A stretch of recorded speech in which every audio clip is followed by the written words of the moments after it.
Vamos que en el mes de mayo tendremos capacitaciones de SECOP 2 para proveedores y contratistas el 4 de mayo y SECOP 2 para funcionarios públicos el 7 de mayo. Informes a través de nuestros boletines, nuestra página web www.contratacionenlinea.co y nuestras redes sociales. Bienvenidos.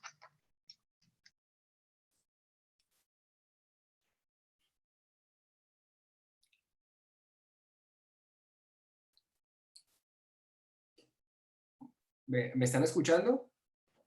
Sí. Ok. Muy buenas tardes para todos. En primer lugar, quiero agradecer a Contratación en Línea por la invitación de parte mía y de parte del doctor Ramiro Saavedra por habernos invitado y darnos la oportunidad de presentarles a todos ustedes y hablar un poco del equilibrio económico en la contratación estatal. Vemos que la agenda del día de hoy es la siguiente. Vamos a hablar, inicialmente el doctor Ramiro Saavedra se va a referir un poco a la teoría clásica del equilibrio financiero del contrato.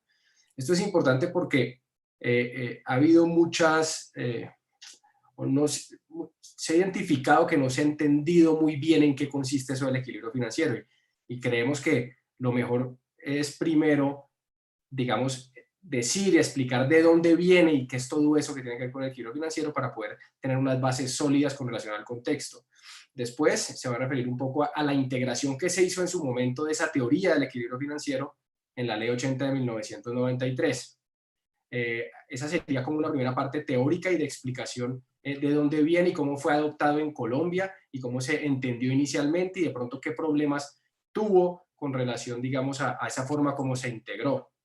Con posterioridad, yo voy a entrar y voy a explicar, digamos, de una forma un poco más práctica, cómo está previsto ese equilibrio económico financiero en la Ley 80, cuál es su marco jurídico, identificar en qué parte se menciona esto, dónde está identificado en la legislación colombiana, luego cuáles son sus distintas modalidades, aunque desde ya debo advertir que hay algunas que no obedecen estrictamente a lo que sería la teoría clásica del equilibrio económico, como son el incumplimiento del ius variandi. Sin embargo, eso fue incluido. Ya el doctor Saavedra explicará un poco, digamos, por qué terminó eso allí cuando consideramos que no debió haber estado. Luego les explicaré un poco lo relacionado con el hecho del príncipe, en qué consiste el hecho del príncipe en los actos de la administración, la teoría de la imprevisión. He creado un capítulo especial al tema de la fuerza mayor, ya que he visto que hay una confusión respecto al caso fortuito y la fuerza mayor. Muchas veces se equipara un poco con la teoría de la imprevisión. Entonces quiero primero explicar un poco en qué consiste y además decirles cuáles son las semejanzas y cuáles son las diferencias que hay con la teoría de la imprevisión y en qué caso se aplica. Para finalmente referirme un poco a los riesgos previsibles, porque hasta el punto 4 vamos a estar hablando de temas de imprevisión en su gran mayoría, y por eso creo que es un poco pues importante decir, bueno, ¿y los riesgos previsibles qué? Eso es la ley 1150, ¿cómo entra dentro del tema del equilibrio económico?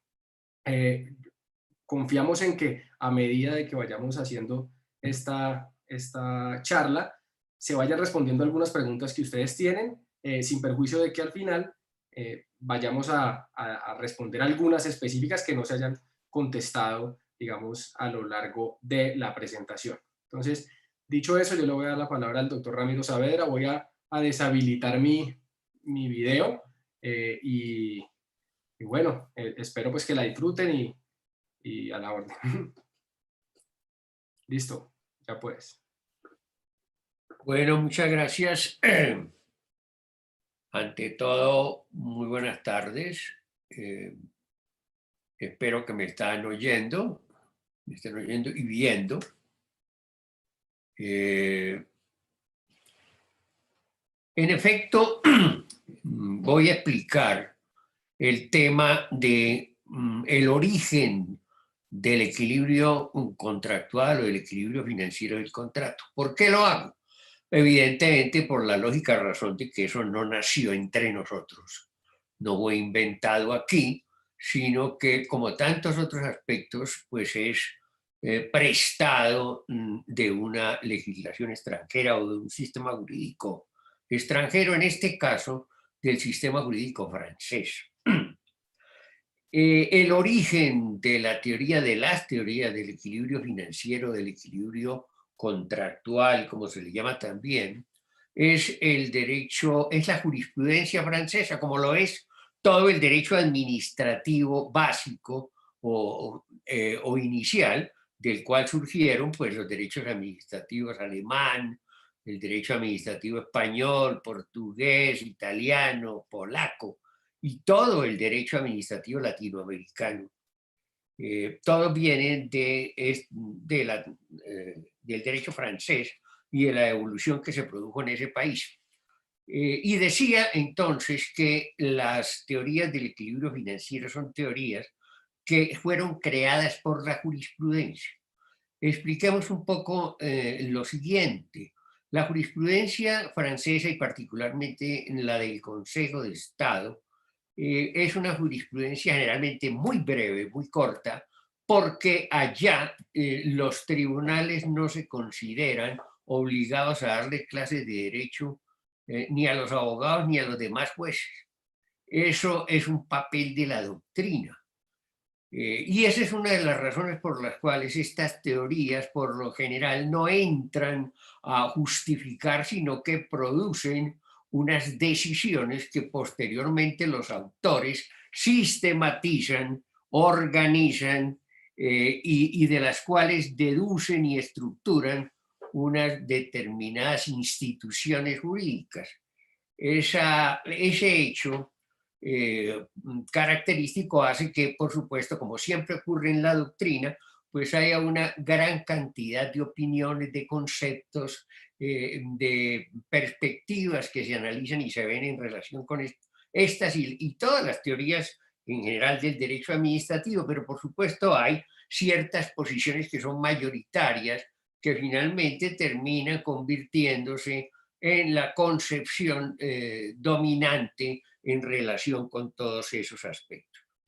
Las teorías relacionadas con el equilibrio financiero nacieron hace un siglo y nacieron fundamentalmente alrededor de circunstancias producidas por la Primera Guerra Mundial que alteró de una manera muy grande los distintos contratos que se habían celebrado en esa época y que por lo tanto pusieron tanto a la administración como a los contratistas frente a la perspectiva de tener que tomar determinadas decisiones que pudieran permitir que los contratos se ejecutaran a pesar de todas esas perturbaciones que se causaron.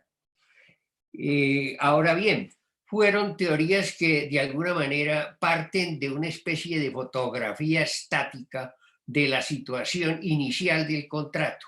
No son teorías en las cuales, como ocurre hoy en día, se miren distintos aspectos o se mire, digamos, el tema de la ejecución contractual desde un punto de vista dinámico. Es por eso que aún hoy en día se habla de que las teorías del equilibrio financiero parten de una especie de cálculo inicial que supuestamente se hizo en el momento de la celebración del contrato.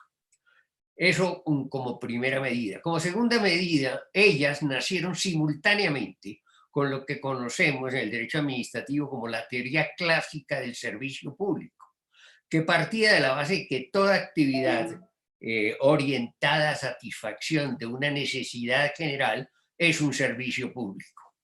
La teoría original del servicio público, que por supuesto ha sufrido variaciones diversas a lo largo de este siglo y un poco más, tiene además unas características muy específicas, como es el hecho de que se rige por fundamentalmente dos principios muy importantes, que son la continuidad del servicio. El servicio no se puede interrumpir, el servicio no puede paralizarse. Y en segundo lugar, el hecho de que el servicio debe adecuarse a las nuevas realidades, o sea que existe una especie de obligación de que el servicio se ajuste, digámoslo así, por ejemplo, a las nuevas, a los nuevos inventos, a las nuevas creaciones, a las nuevas maneras de prestarlo de manera que alcance un máximo de eficiencia. Es lo que se llama la adaptabilidad. Esos dos principios se van a traducir de alguna manera también en estas teorías del equilibrio financiero. Repito, la continuidad del servicio es una necesidad, es un imperativo, y la adaptabilidad igualmente del servicio. Eso le da a la administración, además, unos poderes, unas potestades, en virtud de las cuales ella tiene que hacer todo lo posible para que el servicio continúe, para que el servicio no se detenga, y tiene que hacer todo lo posible para que el servicio se preste de la mejor manera posible. Es por eso que ella adquiere lo que inicialmente se llamó el derecho administrativo, unas facultades exorbitantes, es decir, fuera de órbita del derecho común, por un lado, y por el otro tiene también la posibilidad de que ella interprete los contratos, haga todo lo posible para que el servicio pueda, como ya lo he dicho, prestarse en la mejor forma. Y todo ello porque finalmente el contrato es un instrumento, un medio a través del cual la administración se vale para prestar ese servicio público. Y entonces, un aspecto muy importante. En las teorías clásicas, el servicio público, la necesidad del servicio público, la continuidad del servicio público, digamos que es un elemento fundamental. Las teorías del equilibrio financiero inicialmente no están pensadas, ni nunca estuvieron pensadas, como una especie de seguro para el contratista, como una especie de garantía de que el contratista no iba a perder nunca. En realidad, la razón de ser de esas teorías inicial, o por lo menos la razón preponderante, era la de que el servicio tenía que ejecutarse o tiene que ejecutarse. Todas estas teorías, además, tienen una última característica, que es que ellas se fundan siempre en la aparición de fenómenos imprevistos.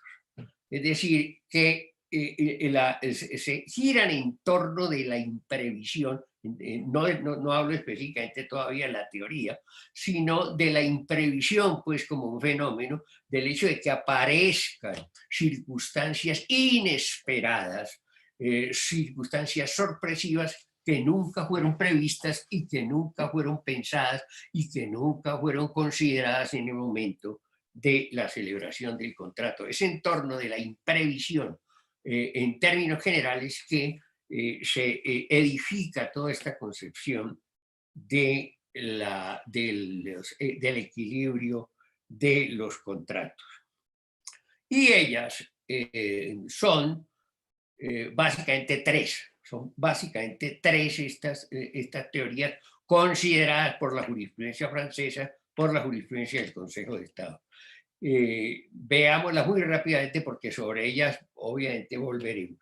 Y volverá el doctor Carlos Francisco cuando veamos cómo están ahora consagradas en el derecho colombiano y específicamente en la Ley 80 y normas complementarias. La primera de esas instituciones es lo que se llama la teoría de las sujeciones imprevistas.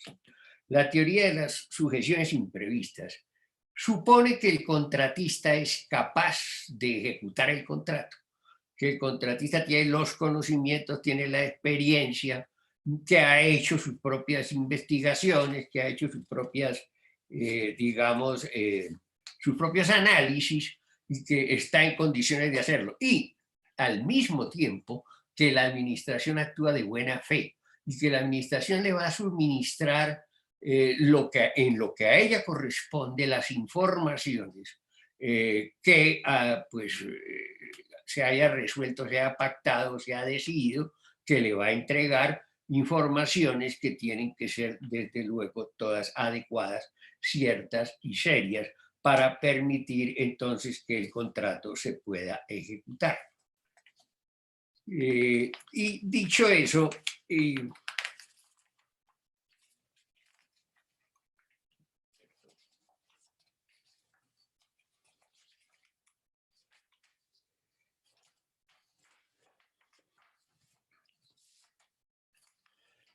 Dicho eso, ¿cómo funciona esta teoría entonces?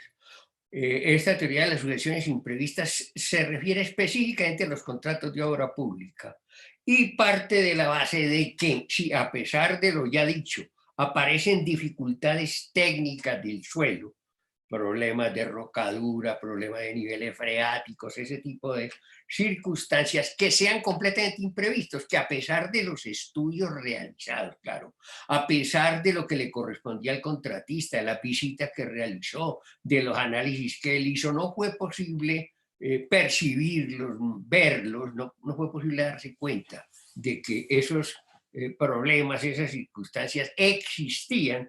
Entonces, hay como lo que la teoría decide es que hay una responsabilidad, y ojo lo que estoy diciendo, hay una responsabilidad de la administración que la obliga a indemnizar al contratista.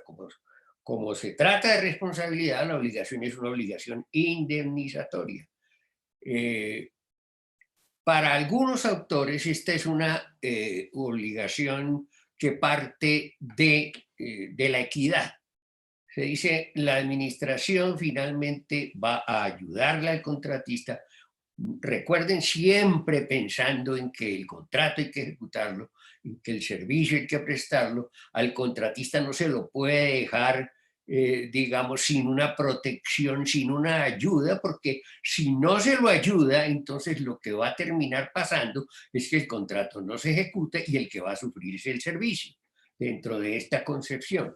Pero hay otra perspectiva que a mí me gusta más, que es la que considera que cuando la administración realiza los estudios previos, los análisis, asume una especie de riesgo de que esos estudios tengan algún tipo de falencia, no por su culpa, no por su negligencia, sino, como ya lo he dicho, por circunstancias completamente imprevistas, y ese riesgo genera una especie de responsabilidad objetiva. Un autor francés parte de esta base y dice, como genera una responsabilidad objetiva basada en una situación de riesgo, nacida de la aparición de estos fenómenos imprevistos, la administración es responsable, es objetivamente responsable sin culpa, sin que exista ninguna falla, digámoslo así, y por tanto debe proceder a indemnizar al contratista. Ahora, si lo que hay es una negligencia de la administración, eso se maneja a través de la teoría general de las obligaciones, del incumplimiento del contrato con los efectos que existen o que la ley, digamos, dispone en ese caso, por lo cual pues existe obviamente una responsabilidad, pero esa es una responsabilidad por una culpa, por una negligencia. Observen ustedes que esta teoría de las sujeciones imprevistas pues no parte de la base de que todas estas obligaciones relacionadas con la planeación del contrato puedan generar algún tipo de nulidad de ninguna manera.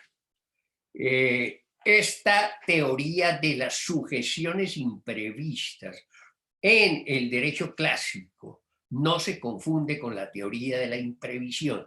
Son dos cosas distintas. La teoría de las sucesiones imprevistas, repito, tiene que ver o se presenta en relación con contratos de obra pública. Ahora, la jurisprudencia francesa la amplió, o la ha ampliado porque sigue vigente, y por ejemplo, incorpora a esa idea algunas hipótesis que no tienen ya que ver propiamente con los aspectos físicos, sino, por ejemplo, con circunstancias de clima. Por ejemplo, el hecho de que existan de pronto ciertos fenómenos que no llegan, claro, a la dimensión de la fuerza mayor, pero que de alguna manera perturban el contrato y crean de pronto interrupciones que hay que de alguna manera evitar, y por lo tanto, pues, de esa manera se maneja esa teoría de las sujeciones imprevistas. La segunda es la teoría del hecho del príncipe. esta es una teoría que en relación con la cual la doctrina ha sido muchísimo más complicada, en relación con ella ha habido muchísimas más posiciones de alguna manera pues es una teoría un poco más complicada, un poco más compleja. Pero aunque sobre esto vamos a hablar posteriormente, digamos que se trata de lo siguiente. Cuando la entidad contratante, que por el hecho de celebrar un contrato no pierde sus potestades, sus facultades de carácter general, toma una decisión de carácter general que afecta el contrato, entonces esto genera una especie de responsabilidad. O sea, volvemos a hablar de responsabilidad. Cuando se toma una decisión de carácter general, no una decisión de carácter particular dentro del contrato. Es decir, la entidad contratante no toma una decisión frente al contrato, sino una decisión general. Por ejemplo, de sus potestades, de sus poderes de policía de carácter general. Porque si la tomara de carácter particular, caeríamos en una hipótesis distinta, que es lo que se llama el jus variandi, que es la potestad que tiene la administración de modificar los contratos. Y desde ya digo lo siguiente, en la teoría clásica, el jus variandi no es una hipótesis de desequilibrio contractual. El jus variandi es una potestad que está incluida en el contrato. Y tan cierto es que no es imprevista, que el contratista ya sabe que la administración tiene la potestad de modificarle el contrato en función de las exigencias del servicio público. Y eso genera, por supuesto, una responsabilidad. La administración, cuando modifica el contrato, como en desarrollo de las potestades del jus variandi, tiene que reconocerle al contratista todos los nuevos valores, e incluso si como resultado del ejercicio del jus variandi le causa perjuicios, pues tiene que indemnizárselos. Pero eso no es un tema, en la teoría clásica, repito, no es un tema de desequilibrio contractual. Estrictamente no se considera que ello implique un desequilibrio. Un autor francés, Georges Vedel, hablando del hecho del príncipe, dice lo siguiente: si la decisión que constituye el hecho del príncipe emana de una autoridad extraña a la persona moral contratante, por ejemplo, el aumento de impuestos del Estado que gravan al concesionario de un servicio público municipal, el hecho del príncipe opera como una circunstancia exterior a los contratantes y el problema planteado se resuelve en el caso de que suponga cambios en el equilibrio financiero, apelando a la teoría de la imprevisión. ¿Qué es lo que quiere decir esto? Lo que quiere decir es que si la decisión que modifique el contrato no la toma el contratante, sino otra autoridad, entonces ese es un tema que no se maneja propiamente como, no se maneja como un hecho del príncipe, sino como un tema de imprevisión, como un tema de imprevisión. En relación, yo quisiera hacer una mención muy rápida. Hay una sentencia del Consejo de Estado del año 2003 en las que se dijo que hablar de la misma persona podía de pronto tener que ver con el hecho de que los ministerios, por ejemplo, son órganos de la nación. Y se podía pensar que si un ministerio toma una decisión y ese ministerio no es el contratante, pues podía entrarse a pensar que de alguna manera se cumplía el hecho del príncipe porque se trata, repito, de un órgano de la nación. Todos los ministerios pertenecen a la nación o son parte de la nación. Y luego tenemos, por último, la teoría de la imprevisión.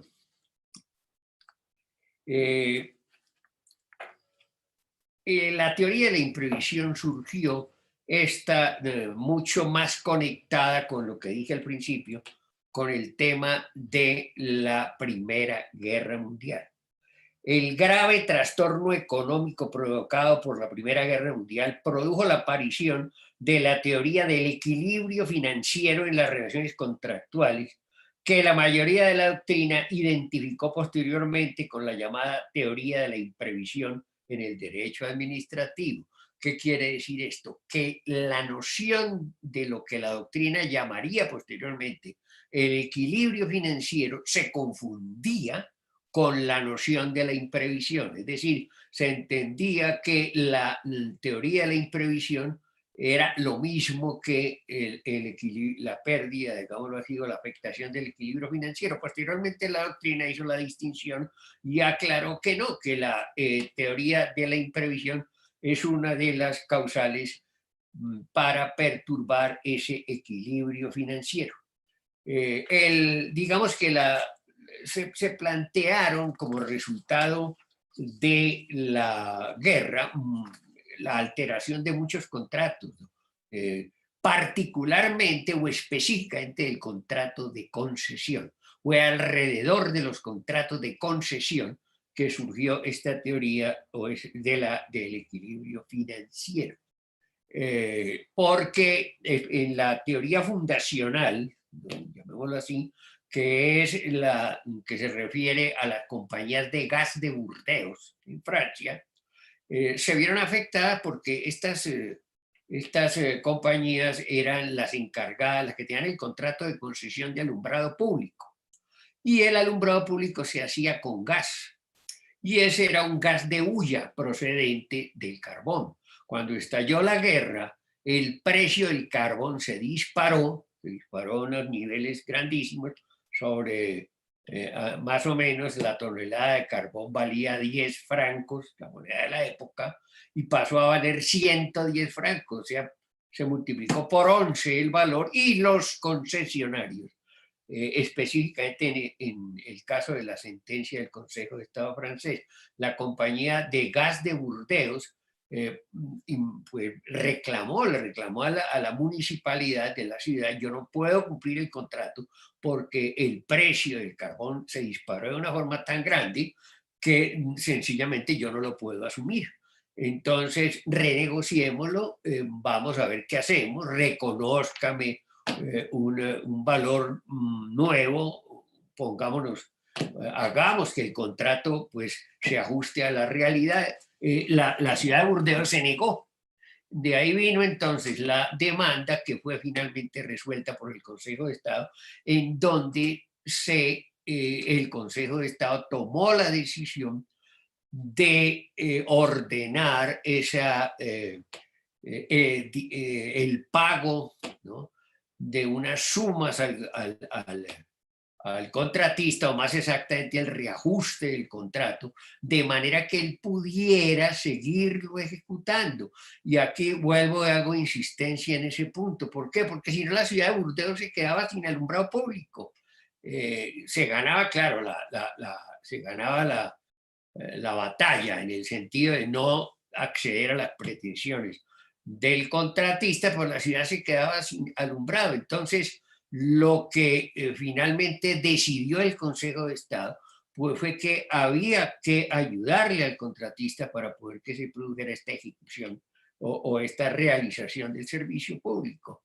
En la teoría fundacional propiamente no se habla realmente de equilibrio financiero. Esa es una expresión que no aparece en la sentencia. Ahí lo que habla el Consejo de Estado más bien es de un tema distinto, habla de una especie de equilibrio, de equilibrio honesto. Decir, el contratista debe ser ayudado, al contratista hay que reconocerle mayores valores para poder que pueda ejecutar el contrato. Pero entonces hay una cosa que es muy importante: la teoría original de la imprevisión no es una teoría de responsabilidad. No es que la sentencia hubiera declarado responsable al contratante, en este caso al municipio de Burdeos, o a la municipalidad de Burdeos. ¿Y por qué no lo declara responsable? Porque la situación fue imprevista para ambos. Eso no fue el fruto de ninguna negligencia, ni fue el fruto de ninguna actuación específica de la ciudad de Burdeos, sino un hecho externo, la guerra, el aumento de precios que se produjo. Y entonces esto nos lleva a hacer una anotación que es muy importante de la teoría clásica de la imprevisión. En la teoría clásica de la imprevisión, en teoría, el mayor costo debería ser asumido por las partes de a por mitad, 50% cada uno, en la medida en que ninguno de los dos tiene nada que ver, digámoslo así, con el hecho que ha producido la perturbación del contrato, que es una perturbación general, ya lo insinué. Pero claro, eso no es realista. Y no es realista porque si el contratista va a asumir el 50% del valor de los sobrecostos determinados por la situación de perturbación, pues no se va a resolver nada. Esa es la razón por la cual la jurisprudencia francesa resolvió que la ayuda al contratista puede llegar hasta el 90%, de manera que él asuma un 10%, una especie ahí como de parecido a lo que nos hacen las compañías de seguros.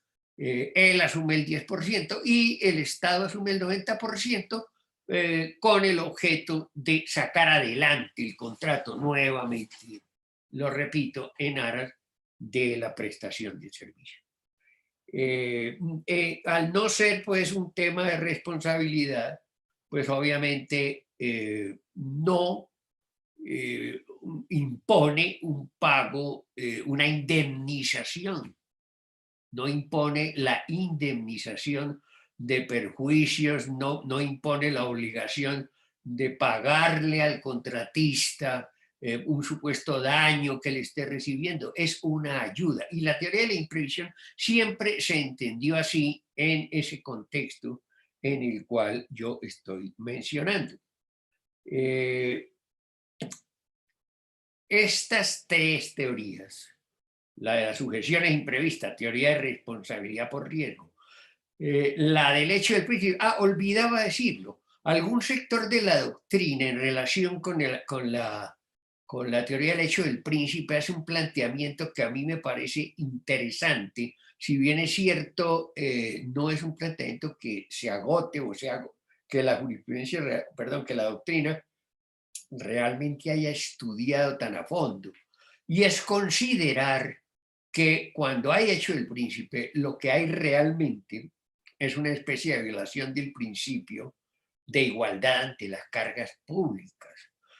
Como quien dice, el contratista a quien se va a indemnizar, se lo indemniza porque hay una ruptura del principio de igualdad, porque hay una responsabilidad objetiva, y por supuesto eso lo que implicaría sería que el daño tendría que ser un daño especial y anormal, lo que pues nuestra jurisprudencia llama, con un nombre que a mí no me ha gustado nunca, que es el de daño especial, y no me ha gustado nunca porque es un nombre inadecuado, pero pues digamos que se podría llegar a la idea de que la teoría del hecho del príncipe es una teoría de responsabilidad sin duda, y que esa responsabilidad se explica porque lo que hay allí es una violación al principio de igualdad ante las cargas públicas, que es finalmente una forma de igualdad frente a la ley.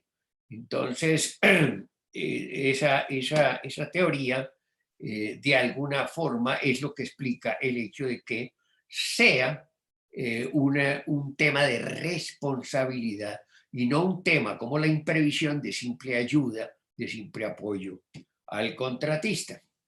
Esas teorías, decía, la teoría de las sujeciones imprevistas, la teoría del hecho del príncipe y la teoría de la imprevisión, ¿no?, entendida como la perturbación general.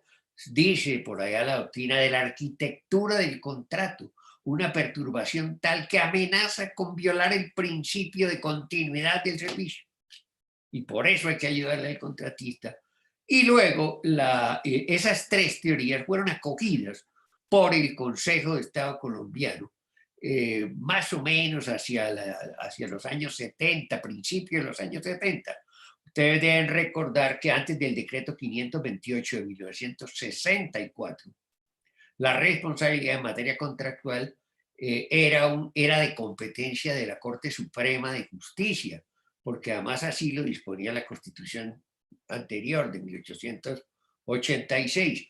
En el decreto 528, que fue un decreto ley expedido en desarrollo de facultades extraordinarias, el gobierno nacional le trasladó la competencia en materia de contratación al Consejo de Estado y a los tribunales administrativos, y fue por eso que el Consejo de Estado abandonó, o más exactamente, acogió las doctrinas francesas.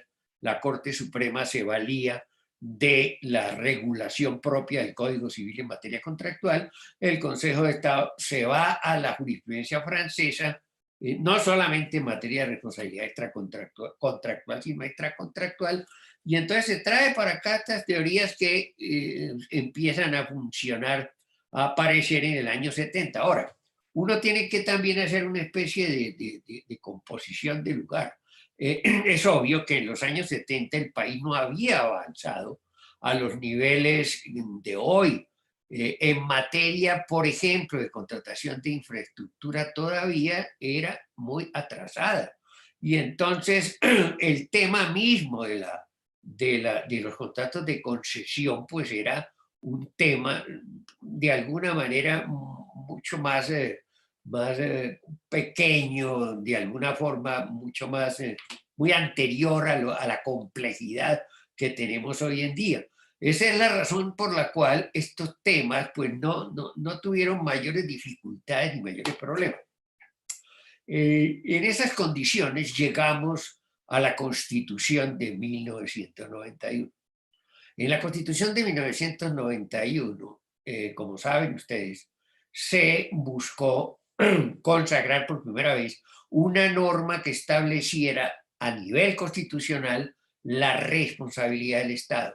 Y porque en la Constitución del 86 no había ninguna norma que expresamente lo hiciera, razón por la cual pues había que la jurisprudencia del Consejo de Estado tuvo que interpretar otras normas de la Constitución para poder fundamentar la responsabilidad en el derecho público, pero en la Constitución del 91 pues se redactó el artículo 90.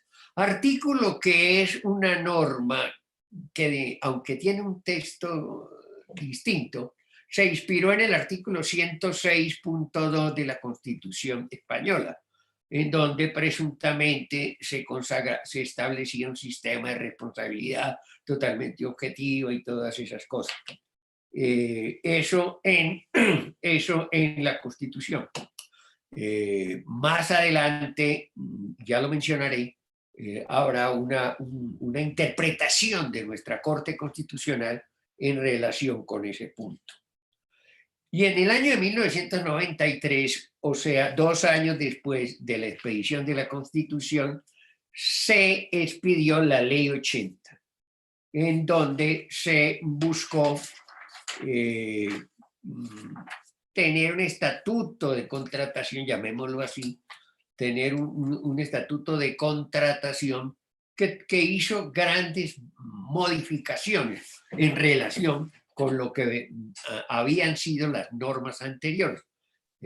La norma inmediatamente anterior era el decreto de ley 222 de 1983, o sea, redactado 10 años antes, en el cual todo ese concepto francés del contrato administrativo quedó plasmado con una preeminencia muy grande de la administración pública, con la adquisición por parte de la administración de unas potestades exorbitantes de manera general, al extremo que si no se incorporaban en los contratos se entendían escritas, en donde de alguna manera pues se trajo al país esa concepción de una administración pública con grandes poderes frente al contratista.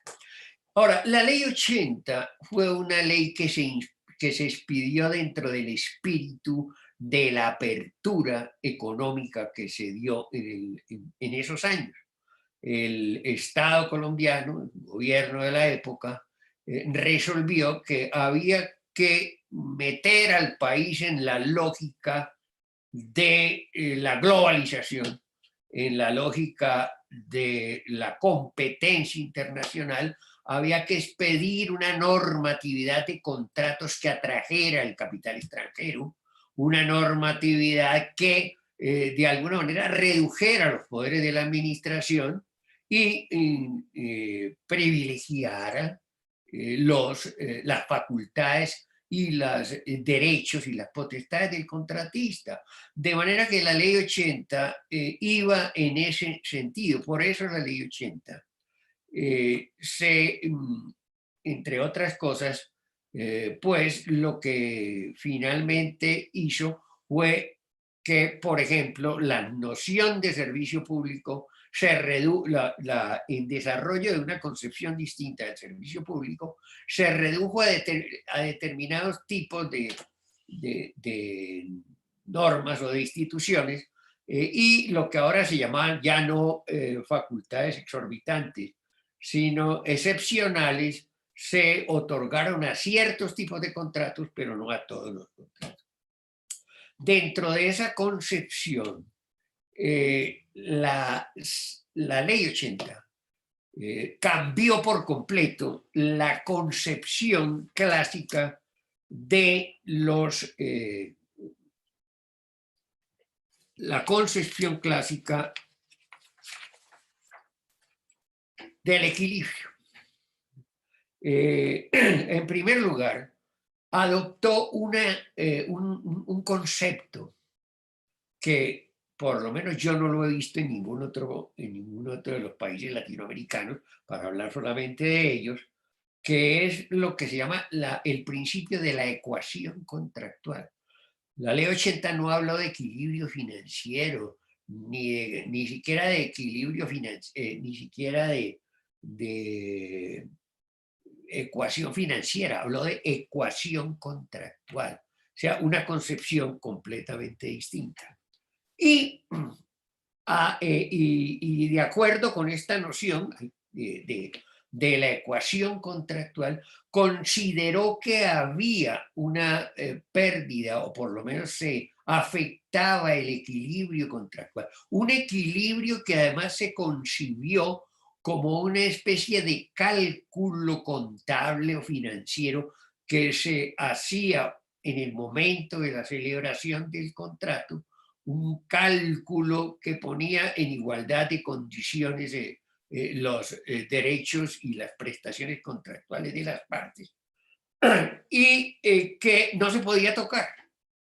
Un equilibrio distinto, además no ya fundado en la protección del servicio público, sino, y esta es una opinión muy personal mía, en la protección del contratista. Es decir, se llegó a la idea de que lo que había allí, la motivación de sostener el equilibrio, creo yo, no era propiamente garantizar la continuidad del servicio, sino crear una especie de garantía para el contratista, es decir, darle un derecho al contratista a que ese equilibrio no fuera de ninguna manera afectado.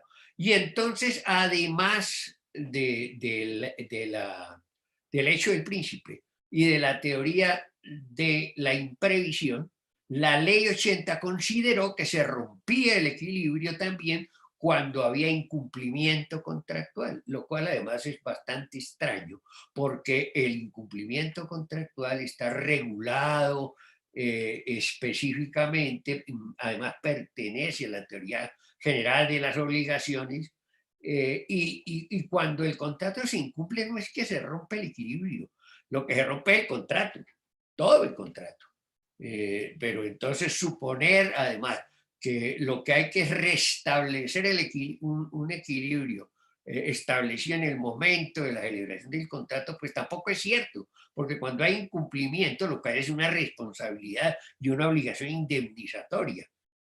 Y luego, por otra parte, la ley 80 metió el jus variandi como un concepto también de desequilibrio contractual.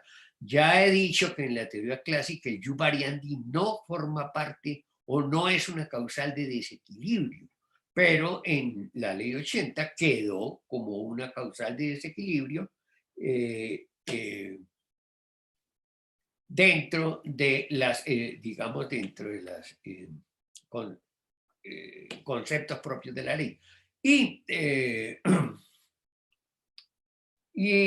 la ley contiene, como lo veremos más adelante, lo veremos con el doctor Carlos Francisco, contiene además una serie de inconsistencias. De pronto habla de que hay que respetar o hay que regresar a ese equilibrio de principio, pero otras veces parece dar a entender que ello no es exactamente así. En fin, ya eso lo veremos posteriormente. Pero lo que quiero, en lo que quiero para terminar mi parte, en lo que quiero anotar es lo siguiente. Decía que el artículo 90 de la Constitución consagró o es una disposición en donde se establece la responsabilidad general del Estado. Este artículo 90 supuestamente consagró una responsabilidad totalmente objetiva. Y la jurisprudencia le encantó la idea. A la jurisprudencia del Consejo de Estado colombiano le pareció muy bueno eso. Y además, en la idea de proteger al contratista, es decir, dentro de la concepción que la ley 80, a mi juicio, estaba estableciendo, que era la de que finalmente el equilibrio es una garantía del contratista, se llegó al extremo de una sentencia de 9 de mayo de 1996, en que el Consejo de Estado, contra los propios textos de la ley 80, dispuso que al contratista la administración tenía que prácticamente indemnizarlo de una manera absoluta y total, incluso reconociéndole las utilidades contractuales, o sea, como si la administración fuera responsable total, hubiera hecho algo para ser responsable, para tener que responder por la imprevisión, cuando sabemos que por principio la imprevisión lo es, la circunstancia imprevista lo es para la administración y lo es para el contratista. Pero esta sentencia, repito, de 9 de mayo de 1996, expediente 10.151, digamos que fue el punto máximo al que la jurisprudencia del Consejo de Estado llegó en su afán de proteger a todo trance contratista, hasta el extremo de hacer a la administración responsable de un hecho imprevisto en el que no podía ella ser lógicamente responsable. A pesar de que la ley 80 decía que el pago o la indemnización, si ustedes lo quieren, o la compensación, que me gusta más, solamente va hasta el punto de no pérdida. Hasta ese punto se llegó. Ese mismo año, en 1996, sin embargo, la Corte Constitucional, en una sentencia muy interesante que a veces parecen muchas personas olvidar, la sentencia C-333 del año 1996, con ponencia del magistrado Alejandro Martínez Caballero, y conoció de una demanda contra el artículo 50 de la ley 80. Demandaron al artículo porque supuestamente consagraba una responsabilidad subjetiva y no objetiva en materia contractual. La sentencia es muy interesante porque hizo varias cosas. Entre otras, pues decir, y esta probablemente es la que más nos interesa, que el artículo 90 es aplicable tanto a la responsabilidad contractual como a la responsabilidad extracontractual. Y de allí parece haber salido la idea de que finalmente cuando se produce un sobrecosto lo que hay es una especie de daño antijurídico. Eso no lo dice, claro, pero se maneja como si fuera así, como si realmente se estuviera hablando de una especie de daño antijurídico y por lo tanto el contratista pues tiene derecho a todas esas protecciones en la medida en que el sistema español de responsabilidad es un sistema de garantía patrimonial. Ahora, naturalmente, esta concepción que había llegado ya a su límite, no digo, digamos que también creo yo, si la sumamos a las inconsistencias de la ley, dio lugar al reinado del principio de equilibrio financiero en el derecho administrativo contractual colombiano. Ahora todo, por todo lado, todo lo que se plantea es equilibrio financiero. Todo el mundo reclama equilibrio financiero. Se llegó a la idea de que cualquier variación, cualquier sobrecosto que el contratista tenga es ya un tema de desequilibrio. Y por lo tanto, pues todo el mundo pide que le reequilibren su contrato.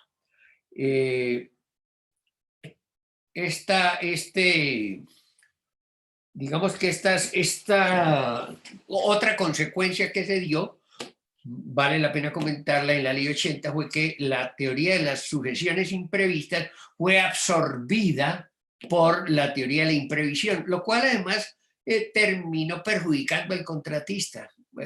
Paradójicamente, ¿por qué? Porque en la teoría de las sucesiones imprevistas hay una responsabilidad y por lo tanto un derecho a ser indemnizado. Pero si eso se maneja como alguna jurisprudencia lo terminó haciendo, como un tema más de imprevisión, entonces solamente se da ahí el reconocimiento hasta el punto de no pérdida. En resumidas cuentas, la situación creada, pienso yo, produjo una gran confusión, produjo un gran desorden. Yo pienso que de alguna manera eso se ha ido corrigiendo. La jurisprudencia poco a poco ha ido recortando ese ámbito de la ley. Incluso, digamos, hay una sentencia 27 de enero del 2016, expediente 38.449, donde muy claramente el Consejo de Estado distingue el incumplimiento contractual del desequilibrio contractual. Y muy claramente, digamos, expresa y explica cómo las cosas son distintas. Hasta aquí, pues, esta, digamos, introducción. Ahora, pues, vendrá el análisis de la Ley 80 de manera ya específica y detallada, porque al fin de cuentas, eso es lo que tenemos en la actualidad. Bueno, muy bien. Voy a ver acá si logro. Perfecto. Entonces, ahora lo que sigue un poco es, ¿sí me están escuchando? Sí. Es aterrizar todo esto y explicar en dónde se encuentra en nuestra legislación.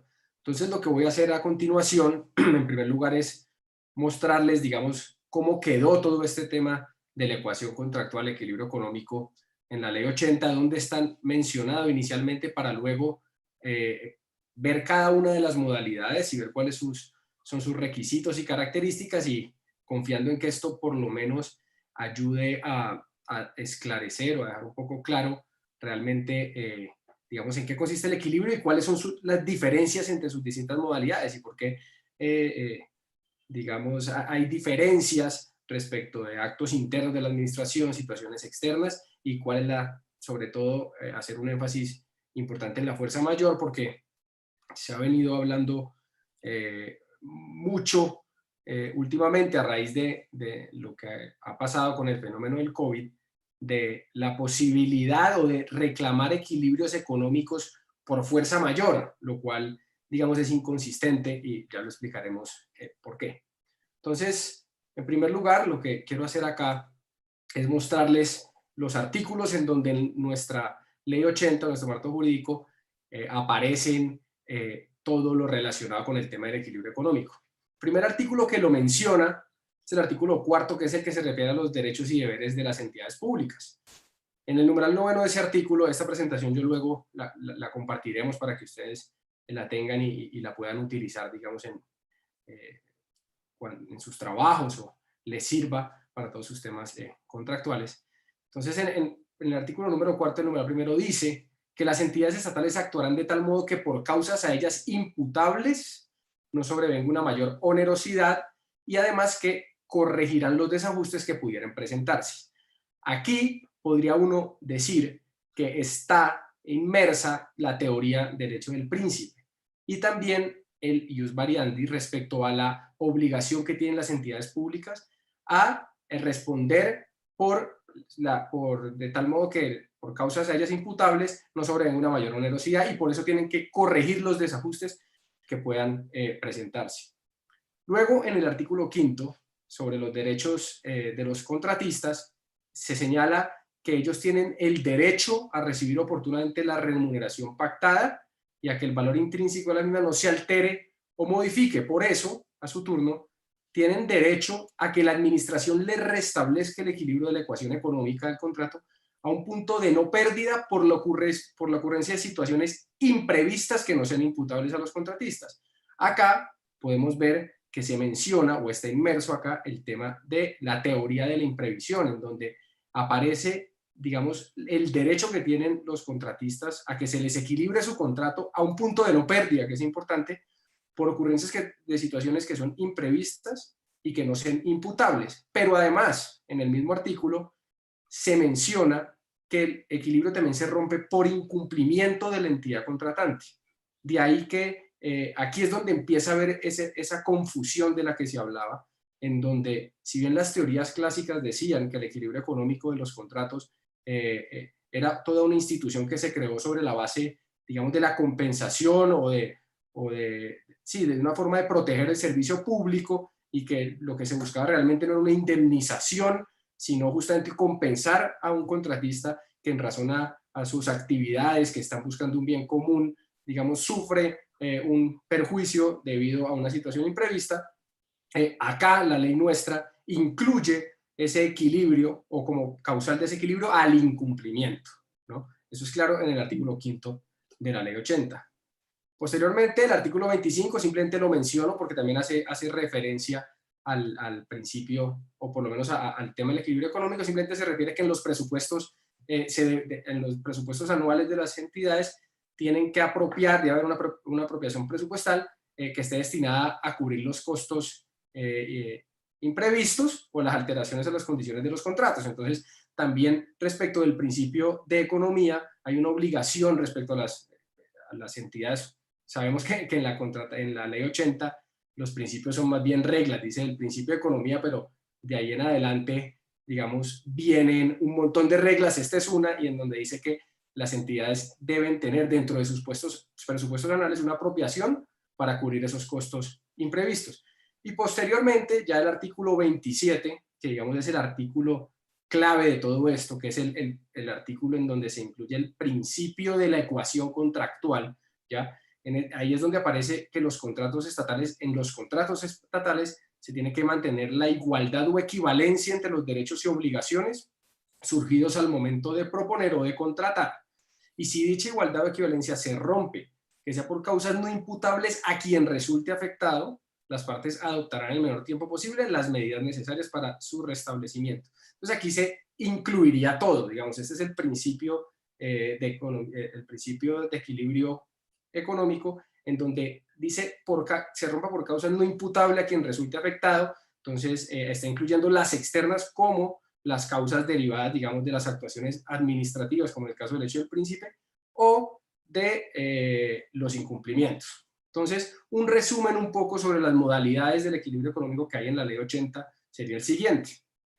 Digamos que el equilibrio económico estaría compuesto por aquellos presupuestos o condiciones que existen en la teoría clásica, que son el hecho del príncipe, y la teoría de la imprevisión, en donde estrictamente ocurren situaciones que son absolutamente imprevistas, dentro de la teoría de la imprevisión, como lo decía el doctor Ramiro Saavedra, está incluida en Colombia todo lo que tiene que ver con las sujeciones materiales imprevistas, y están aquellas que fueron incluidas por la Ley 80 dentro del equilibrio económico o la ecuación contractual, que es el principio realmente, como se llama, que, digamos, teóricamente, desde la perspectiva otra vez de la teoría clásica, no deberían hacer parte de la teoría del equilibrio financiero, pero que en todo caso fueron incluidas.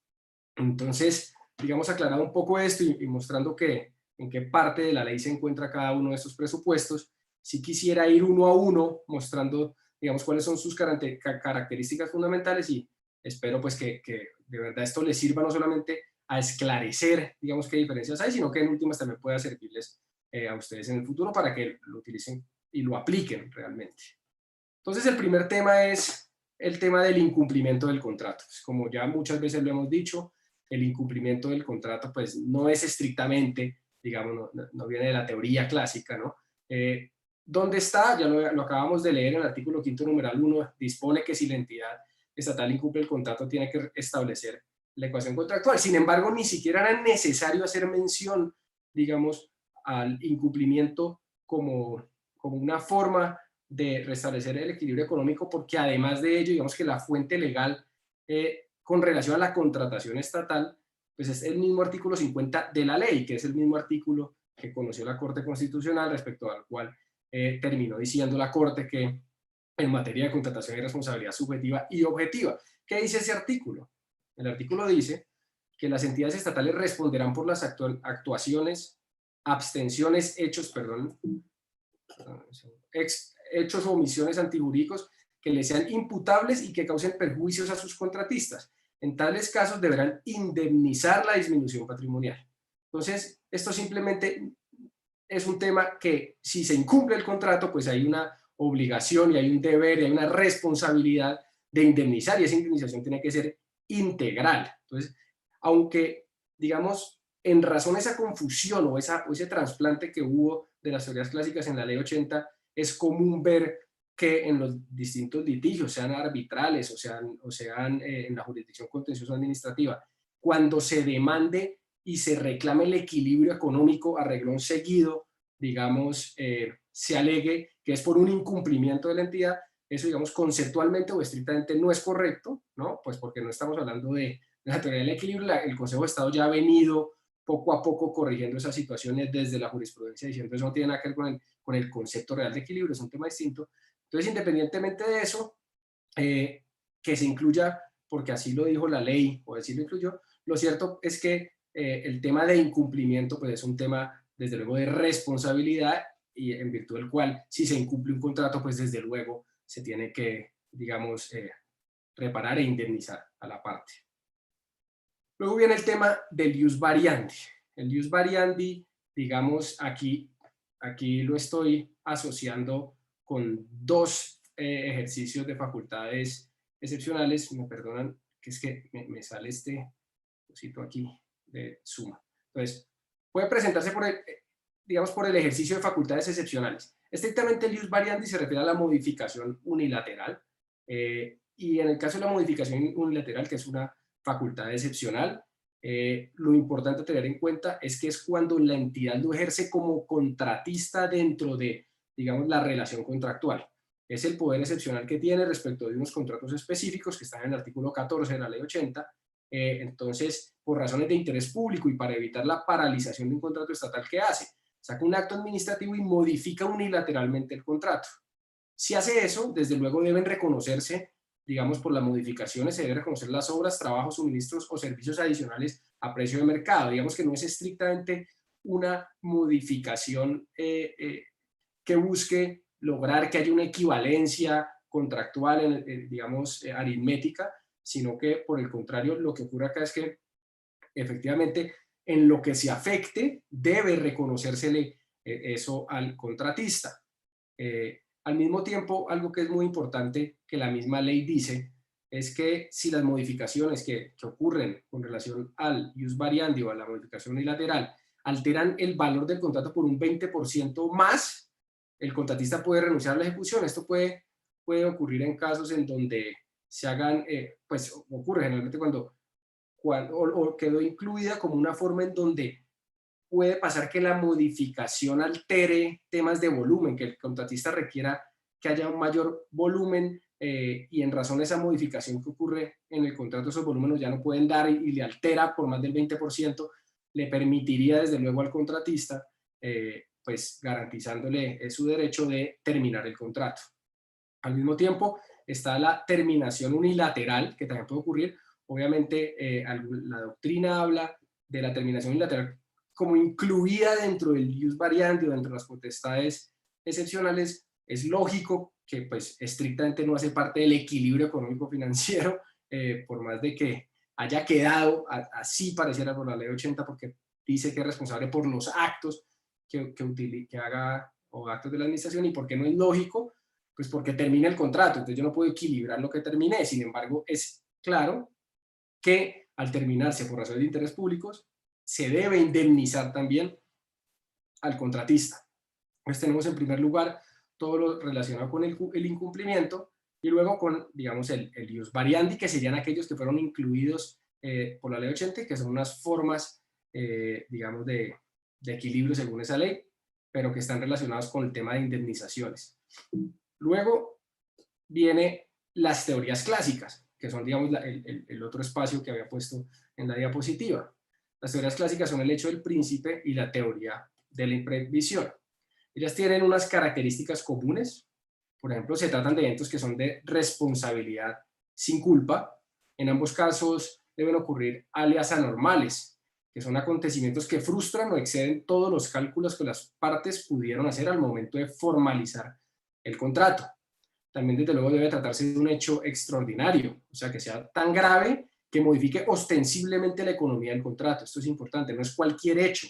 No es cualquier hecho que cambie, no es cualquier hecho que yo no haya tenido en cuenta. Es un hecho que tiene que ser grave y que modifique ostensiblemente la economía del contrato. Al mismo tiempo debe ser imprevisible. Desde luego, que no se conocía y que no podría imaginar, digamos, una persona diligente al momento de suscribir el contrato. La imprevisibilidad se predica del momento de suscripción del contrato, de que en esos momentos no era previsible que eso pudiera ocurrir, y no es solamente respecto al hecho como tal, sino también a sus efectos. Ha habido tribunales arbitrales, el mismo Consejo de Estado, en donde se refiere que puede que el hecho como tal no es un hecho imprevisible, pero que el efecto fue tal de ese hecho que realmente superó un rango, margen, umbral, que son las palabras que se han venido usando, de imprevisión, lo cual hace que los efectos, digamos, hagan que ese hecho realmente sea imprevisible. De hecho, el doctrinario Marienhofen, en su Tratado de Derecho Administrativo, así lo menciona, cuando habla de la imprevisibilidad, dice o se refiere a que en la mayoría de los casos de imprevisibilidad puede predicarse de los efectos. Otra característica común de las teorías clásicas que ingresaron a la ley 80 es que es un hecho sobreviniente a la celebración del contrato, como lo mencionaba, pues desde luego debe ocurrir después, en la etapa de ejecución, no, es en ese momento en donde debe reclamarse. Debe ser inimputable a quien lo alega también. Digamos que si son temas que fueron incluidos como riesgos o ocurrió en vista de un error se predica o se puede identificar que se debió a un error en la elaboración de la oferta por parte del mismo contratista, pues desde luego es imputable a él y en ese sentido no puede alegarse. Y al mismo tiempo, todas se idearon para evitar interrupciones en el servicio público. Digamos que la idea justamente de estas teorías, en particular la teoría de la imprevisión, es que uno no debe, si ocurre la imprevisión, uno debe suspender el contrato, llegar a un acuerdo y continuar. Justamente lo que buscan es que el contrato continúe y esos sobrecostos que ocurrieron en razón a un hecho, una aliada normal, un hecho extraordinario, imprevisible, sobreviniente e inimputable, se le reconozcan al contratista. Más adelante, si quieren, o más adelante voy a explicarles sobre todo una parte muy importante de esto, que es el tema probatorio, que no es solamente probar el hecho, sino realmente la afectación. Entonces, esas son las características comunes.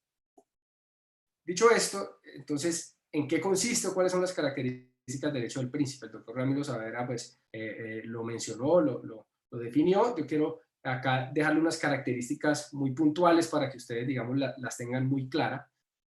La primera de ellas es que debe haber una expedición de un acto que sea general y abstracto, y es por la entidad contratante. Es la entidad contratante no actuando como contratante, desde luego, porque en ese caso estaríamos dentro, digamos, del ius variandi o de la modificación unilateral, sino un acto que sea general de esa entidad que afecte o impacte el contrato. Podría pensar de pronto, independientemente de la legalidad o no de la decisión, hace unos, antes o a la semana más o menos de que estaba ocurriendo todo este tema de la emergencia, la ANI, la Agencia Nacional de Infraestructura, sacó una resolución. En la resolución se tomaron unas decisiones. Dentro de esas decisiones que se tomaron había, que es un acto general, desde luego, había temas relacionados con suspensiones de proyectos. En ese momento, independientemente, quiero decir, de la, digamos, de la legalidad o no, de si la ANI tiene esa competencia o no, pues se trató de un acto administrativo con presunción de legalidad que pudo haber afectado un contrato en específico.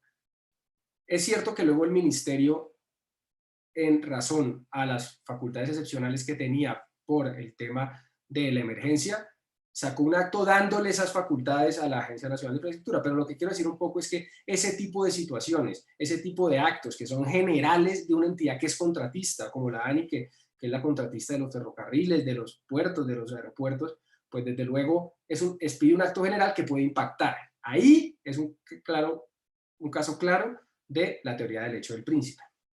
Luego, una segunda característica es la incidencia directa o indirecta del acto en el contrato estatal. No significa simplemente que expidí un acto, entonces yo voy a reclamar. Debe haber una incidencia realmente entre un acto general y mi contrato.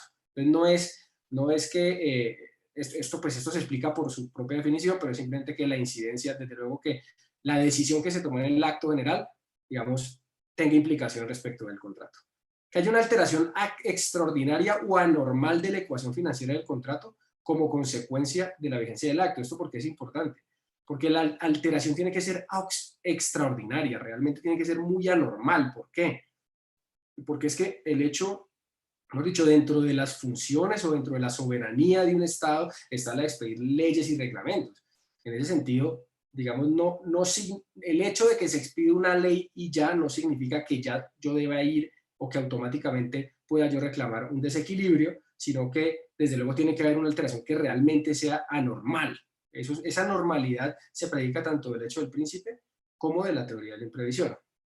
En cuarto lugar está la imprevisibilidad del acto general y abstracto al momento de la celebración. Desde luego, hoy es muy común, más adelante hablaremos de eso, pero a partir del 2001, con la política de riesgos del Estado y después con la ley 1150, en donde quedó grabado como una obligación legal, pues hay un tema relacionado con matriz de riesgos y asignación de riesgos. Generalmente el tema de el riesgo regulatorio se incluye y ya está previsto al momento de la celebración. Eso está ocurriendo. Entonces, o puede pasar que no se incluya dentro de la matriz, pero es totalmente previsible que ese tipo de actos ocurran. En ese caso, no se podría predicar el hecho del príncipe. ¿Por qué? Pues porque al momento de yo celebrar, sabría que eso era una decisión, un riesgo que podría ocurrir, y en ese sentido debería estar materializado de cierto sentido dentro de mi oferta. ¿Qué última característica tiene? Que es indemnizatoria. Al ser una decisión que toma directamente, al ser un acto del contratista, así sea como contratante en un hecho externo, se reconoce en la jurisprudencia, ha manifestado que en este caso sí se reconocen utilidades, o digamos, hay una indemnización respecto de ese tipo específico cuando estamos hablando del hecho del príncipe. Quiero hacer un tema, una aclaración acá, que es la siguiente. Si el acto lo profiere una entidad estatal distinta al contratante, no estaríamos dentro de la teoría del hecho del príncipe, sino dentro de la teoría de la imprevisión. ¿Por qué quiero aclarar eso? Y además, ¿por qué? Porque esto no siempre fue así. El Consejo de Estado por algunos años, si uno ve unas sentencias por allá del 2005, si no estoy mal, se consideraba que el hecho del príncipe ocurría independientemente de que la entidad actuara como co-contratante y cualquier acto derivado de cualquier entidad que hiciera parte de la rama ejecutiva, judicial, legislativa o inclusive de los órganos autónomos, constitucionales me refiero, en cualquiera de esos casos estábamos dentro de la teoría del hecho del príncipe. Eso fue cambiando y el Consejo de Estado hoy en día considera que solamente dentro de la teoría del hecho del príncipe se encuentra aquellos actos generales que sean expedidos por una entidad cocontratante. Si a mí me afecta una decisión del Congreso, si me afecta una decisión, digamos, de cualquier otro órgano, dependiendo si se asignó o no eso dentro de la matriz de riesgos, el Consejo de Estado ha mencionado que frente a eso debe acudirse a la teoría de la imprevisión. Entonces, una distinción importantísima es que el hecho del príncipe desde luego exige un acto por parte del contratante, y la segunda es el reconocimiento que hay inclusive de utilidades. El segundo de los que llamaríamos teorías, modelos de las teorías clásicas, es la teoría de la imprevisión. Este está en el artículo 5º numeral primero, y se presenta cuando, de la ley 80, ¿verdad? Y se presenta cuando situaciones que son extraordinarias, que son ajenas a las partes, a diferencia del hecho del príncipe, que son imprevisibles y posteriores a la celebración del contrato, alteran la ecuación financiera del mismo en forma anormal y grave, pero, y esto es clave porque esto es una de las diferenciaciones más importantes con la fuerza mayor, no imposibilitan la ejecución del contrato.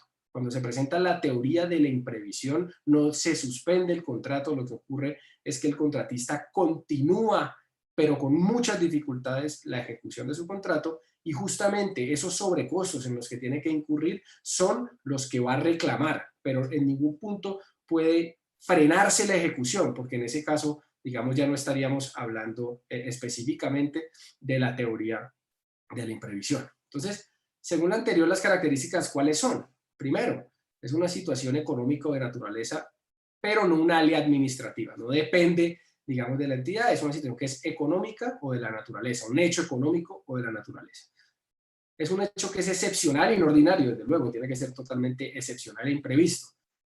Es una situación que afecta la ejecución del contrato de manera transitoria, no permanente, es simplemente ocurre un tiempo, pero no es permanente, porque ahí podríamos estar hablando de la fuerza mayor, que es, digamos, otro concepto totalmente distinto. La particularidad que tiene la teoría de la imprevisión es que es transitorio. Otra muy importante, no impide ni imposibilita la ejecución del contrato, sino que la hace más gravosa.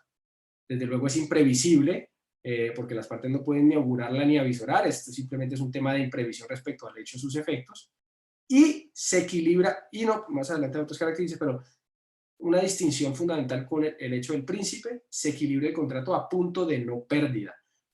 En vista de que se trata de una situación que no es imputable a las partes, lo que se ha resuelto, y así lo menciona el artículo 5º, es que el contrato debe ser equilibrado a punto de no pérdida. Ya veíamos que las teorías francesas inclusive se podría o iniciaban en donde lo lógico es que las partes, en vista de que no es imputable a las partes, deberían responder 50 y 50. Acá, en vista, desde luego que está el servicio público de por medio, pues lo que ocurre es que se equilibra el contrato a punto de no pérdida, o sea que no se lo que significa que no se le reconocerán, digamos, las utilidades, es a costo el equilibrio. Otra característica, desde luego, es que no está contemplado en el contrato. Si se contempla dentro de la matriz de riesgos, pues no estaríamos dentro de la teoría de la imprevisión. Es indispensable que no se haya suspendido la ejecución de la prestación a cargo del contratista, otra vez. Y algo muy claro, muy importante, es nuestra opinión, podría decir. Y no es la misma imprevisión la teoría de la imprevisión del artículo 868 del Código de Comercio, la teoría de la imprevisión que se predica en la contratación estatal. La teoría de la imprevisión del artículo 868 del Código de Comercio, que está basado en el principio rebus sic stantibus, y que en virtud del cual, cuando ocurren situaciones que también son imprevistas, tanto en la contratación estatal como en la contratación privada, cuando son imprevistas, le permiten allá, en la contratación privada, acudir al juez para que el juez sea quien equilibre, digamos, a un justo precio el contrato. Y al mismo tiempo se habla de un concepto que no se menciona en la contratación estatal, que es la excesiva onerosidad. Esos son conceptos que no son previstos o no son tenidos en cuenta. Eso lo dice una parte, digamos, en donde me incluyo de la doctrina o la jurisprudencia, en donde considera que el Código de Comercio, digamos, esa imprevisión del 868 no es la misma. Lo que sí tienen en común es que son hechos imprevisibles, extraordinarios, que no se pudieron prever. Sin embargo, no es lo mismo y además si lo fuera significaba que habría que acudir al juez para que sea el juez el que primero identifique si hubo una excesiva onerosidad, algo que no se exige acá, y segundo, digamos, fijar el justo precio. Mencionábamos que la teoría de la imprevisión se trata no de alias administrativas, sino de hechos externos. Esos hechos pueden ser o económicos o físicos. Entonces, los hechos económicos son, por ejemplo, cuando ocurren crisis económicas graves, hay de una devaluación que realmente sea extraordinaria. Obviamente, el cambio en la moneda es algo que es totalmente previsible. Cuando eso, digamos, cuando su cambio es de una forma que es totalmente extraordinaria, no prevista, ahí ya podríamos estar dentro de un hecho económico que se enmarcaría dentro de la teoría de la imprevisión. Un aumento sorpresivo, que sea realmente sobresivo el precio de las materias primas. Temas de conmoción social, siempre que sea, digamos, desde luego, imprevistas. Y yo me atrevería a incluir de pronto el tema de emergencias sanitarias y de pronto hay que mirar caso por caso si el COVID podría entrar, digamos, dentro de esos hechos económicos sobre los cuales podría alegarse la teoría de la imprevisión. En ese caso específico, desde luego lo que habría que ver es si el contrato realmente con dificultades puede continuar. Si es así, consideraría que podría alegarse dentro de la teoría de la imprevisión.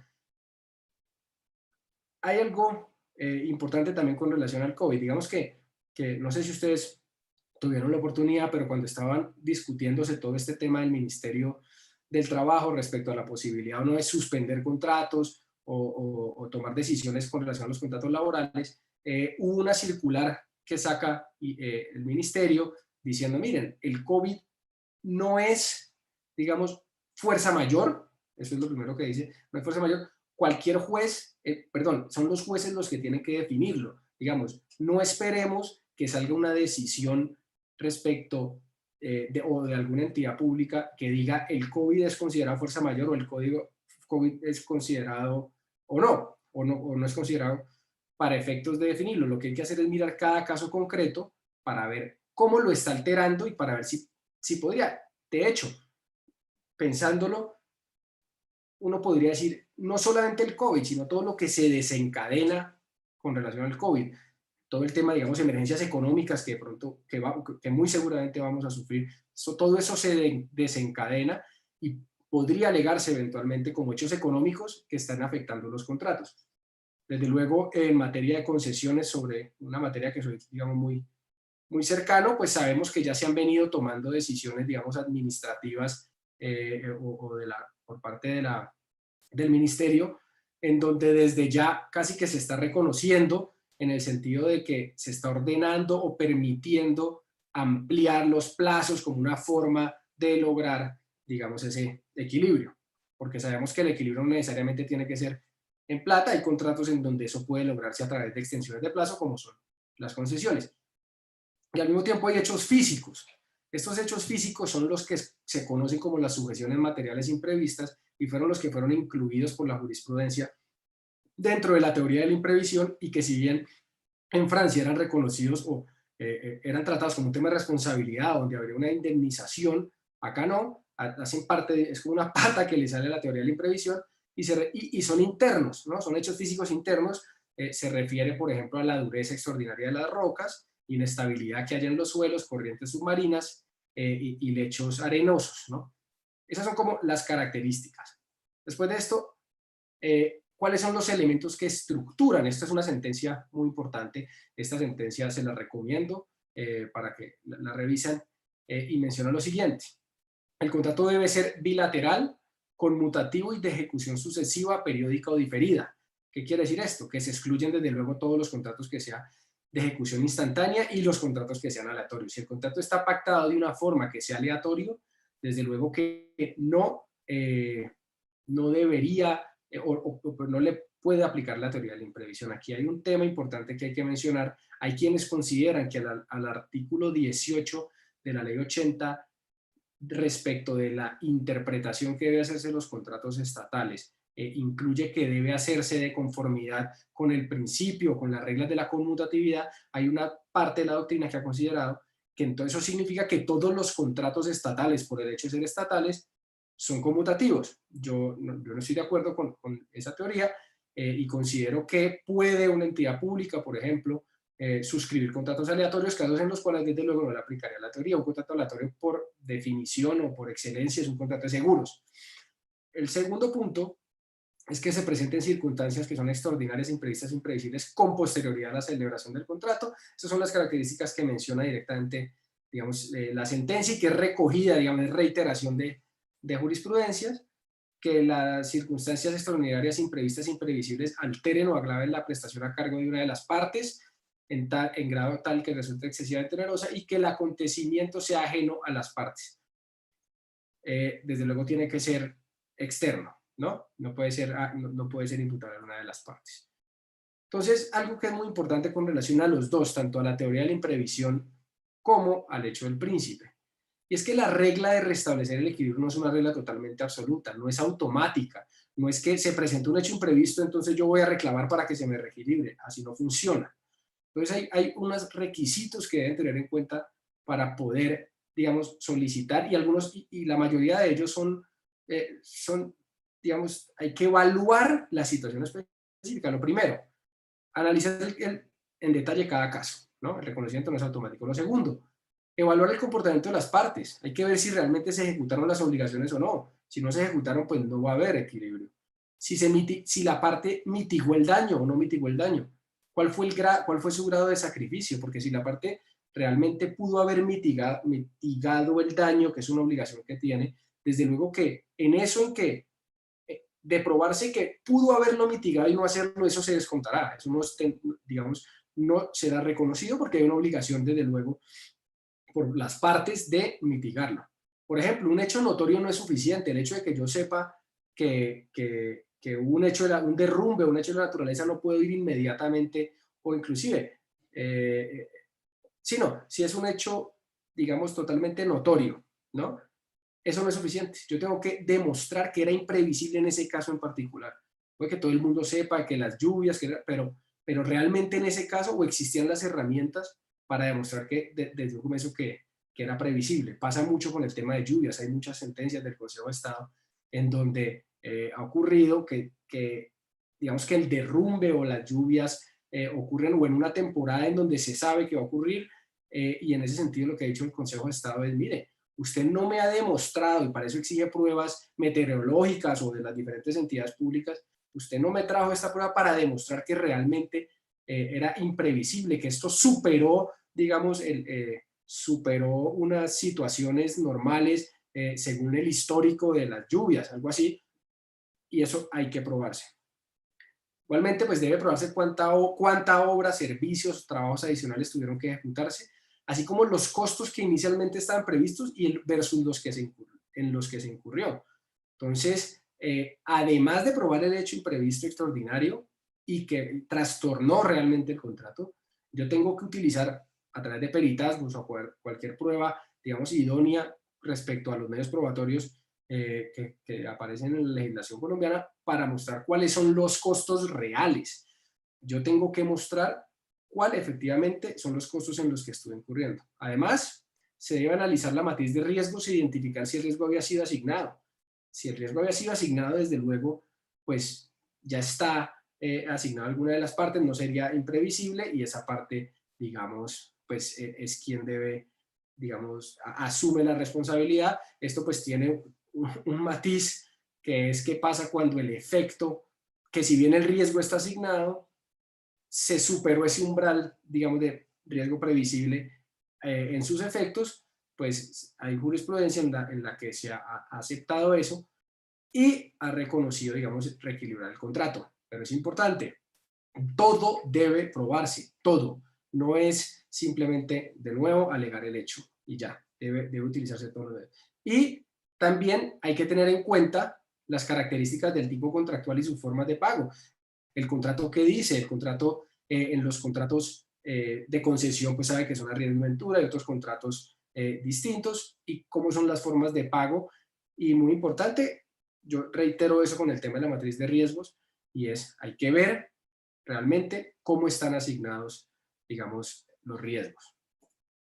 Dicho esto, quiero hacer, digamos, una aclaración.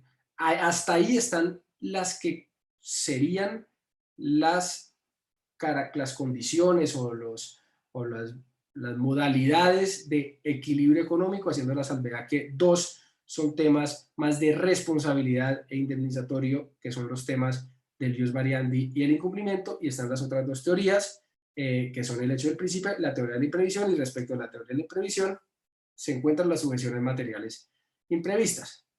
La fuerza mayor no lo es, la fuerza mayor no es, ni el caso concreto, no están dentro de las causales para solicitar el equilibrio económico del contrato. ¿Qué es la fuerza mayor? La fuerza mayor es un hecho que es extraño a las partes, que es imprevisible, pero tiene una característica adicional, y además que es irresistible. Esa irresistibilidad si no lo tiene el hecho imprevisto de la teoría de la imprevisión. Y ese hecho, al ser irresistible, eso determina la inejecución de las obligaciones derivadas del contrato. Constituye una causa que es eximente de responsabilidad porque rompe el nexo causal entre la no ejecución del contrato y el daño derivado del mismo. Entonces, si la fuerza mayor trastorna de tal forma el contrato que el contrato no puede continuar. Y como no puede continuar, si yo debo cumplir con unas obligaciones, al romperse ese nexo causal, porque hace imposible que se continúe con la ejecución del contrato, yo no soy responsable de cumplir con mis obligaciones. En ese sentido, a eso se refiere como causal, que es una causal eximente de responsabilidad, ¿ya? Lo que decía, la irresistibilidad que tiene la fuerza mayor, ¿en qué se traduce? En una imposibilidad que es absoluta para el contratista o contratante de cumplir con el contrato, no se puede continuar.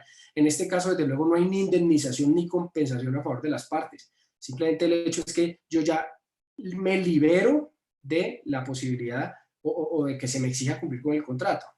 Desde luego, como todos, debe probarse que el fenómeno fue imprevisible y no permitió la ejecución del contrato. ¿Cuáles son las diferencias y las semejanzas entre la fuerza mayor y la teoría de la imprevisión? Primero, con relación a las semejanzas, las figuras reposan sobre la misma noción básica que los hechos, digamos, deben ser ajenos o extraños a la voluntad de las partes. Se trata, en los dos casos, son hechos que son externos. ¿Pero en qué se diferencian? En lo que respecta a la ejecución del contrato, primero, ¿por qué? En la fuerza mayor torna totalmente imposible la ejecución y en la imprevisión solo la hace más onerosa. En el primer caso se justifica que la inejecución, en el segundo no. Insisto, cuando ocurre un hecho imprevisto que no es irresistible, debe continuarse. El contrato continúa, pero con dificultades, y justamente eso es lo que se reclama. La fuerza mayor altera el equilibrio de manera definitiva, es totalmente definitivo. La teoría de la imprevisión implica un trastorno que es temporal y transitorio, y en la teoría de la imprevisión se equilibra el contrato a punto de no pérdida, desde luego, como decía, en la fuerza mayor no. En la fuerza mayor no, pues no hay ese equilibrio, simplemente ahí llegó el contrato, ¿no? Entonces, esto es muy importante porque he leído en distintas fuentes, digamos, en donde se reclama el equilibrio porque la situación del COVID es un tema de fuerza mayor. El tema del COVID primero, insisto, es importante ver si realmente es un tema de fuerza mayor o no fuerza mayor o de imprevisión. Para eso toca mirar caso por caso. Entonces, si existen, hay situaciones en donde esa irresistibilidad, como se está, digamos, o cómo se demuestra que no es irresistible, pues se están tomando decisiones para suspender el contrato. Eso desde luego, luego va a ser reconocido bajo un acuerdo que hay entre las partes, ¿no? Se suspende el contrato, pero bajo ningún punto significa que operó la fuerza mayor, porque la fuerza mayor implica el trastorno total. De hecho, es resistible porque existen mecanismos para evitar y luego continuar con el contrato, como la suspensión del contrato. Entonces ahí las partes desde luego llegarán a acuerdos, los acuerdos que sean, que lo consideren para luego continuar, digamos, con el contrato. Pero a mi juicio no es correcto decir que vamos a suspender el contrato porque operó la fuerza mayor, ¿ya? Eso no ocurre, eso no puede ser, pues por las razones que estoy presentando. Ahora, hasta aquí hemos hablado sobre temas relacionados con la imprevisibilidad. Y entonces uno se pregunta, bueno, ¿y el tema de los riesgos qué? Los riesgos previsibles, ¿cómo entra con todo esto digamos, del equilibrio económico. Pero yo quisiera primero hacer como un barrido o explicar de dónde viene todo este tema de los riesgos previsibles. Lo primero que quiero decir es que el decreto 423 de 2001 reglamentó la ley 448, que es la ley que se refiere a las obligaciones contingentes. Seguramente quienes trabajen en temas de infraestructura conocerán muy bien esta ley es la que se tiene en cuenta a la hora, digamos, de asignar riesgos que el Estado va a asumir para poder cuantificar y todo ese tipo de cosas. Pero lo importante con relación a esto es que el decreto 423 de 2001 encargó al COMPES la creación de la política de riesgo contractual del Estado. Entonces, a partir de ese momento, es cuando se ordena que se cree esa política.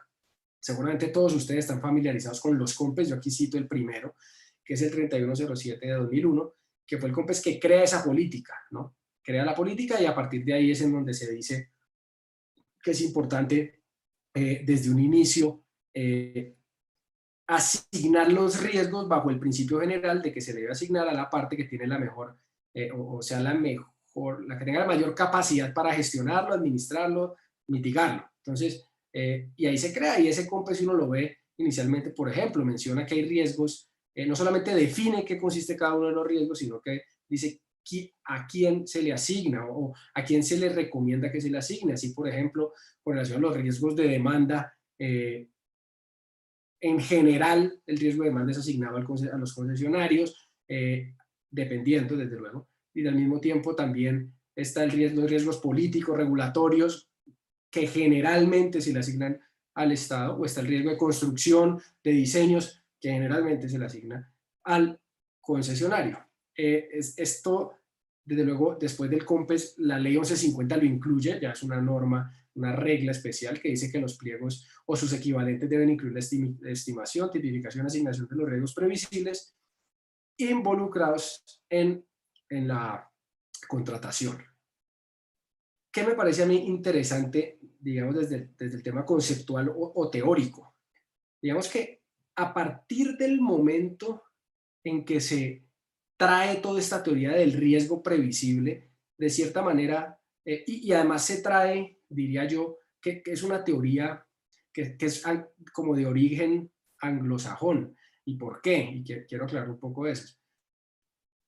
Si ustedes han tenido la oportunidad de trabajar, digamos, con empresas o temas de contratación de países que tienen el common law, ustedes sabrán que el contrato, por lo general, es la hoja de ruta, digamos, total. ¿Qué quiero decir con eso? Que el contrato debe contener absolutamente todo. O sea, ahí es en ese contrato en donde las partes, es un ejercicio bastante dispendioso, demorado. Si ustedes pueden ver los contratos FIDIC, por ejemplo, de las normas de FIDIC, que es la Federación de Ingenieros, en donde hay unas minutas en donde hay punto por punto muy reglamentada la relación y en donde, digamos, esa modelo, esa concepción está muy asociada con el tema de la asignación de los riesgos, porque antes nosotros teníamos, digamos, la teoría del equilibrio económico en donde eso, digamos, viene de una concepción totalmente distinta. Hoy tenemos dos. ¿Qué está pasando, por ejemplo? O tenemos las dos, quiero decir. Ahí lo importante que hay que tener en cuenta, desde luego, es que los riesgos que se vayan a asignar en la matriz de riesgos, pues son riesgos que sean totalmente previsibles y hay que ser muy cuidadosos y estudiar muy bien eso.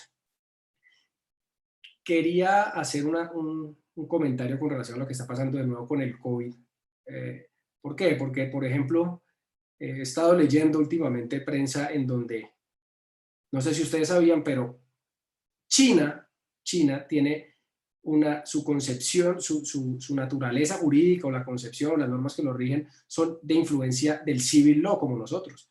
Y ellos tienen dentro de sus contratos todo, digamos, incluida todas las teorías de fuerza mayor o force mayor, las cuales no existen realmente en la contratación anglosajona. Entonces, hay una especie de movimiento en este momento, o por lo menos se está discutiendo, es cómo, porque, bueno, ¿qué hizo China? El gobierno chino sacó una una certificación, si quieren después les puedo compartir a ustedes dónde está la noticia, pero certificó un decreto certificando al COVID como una situación de fuerza mayor.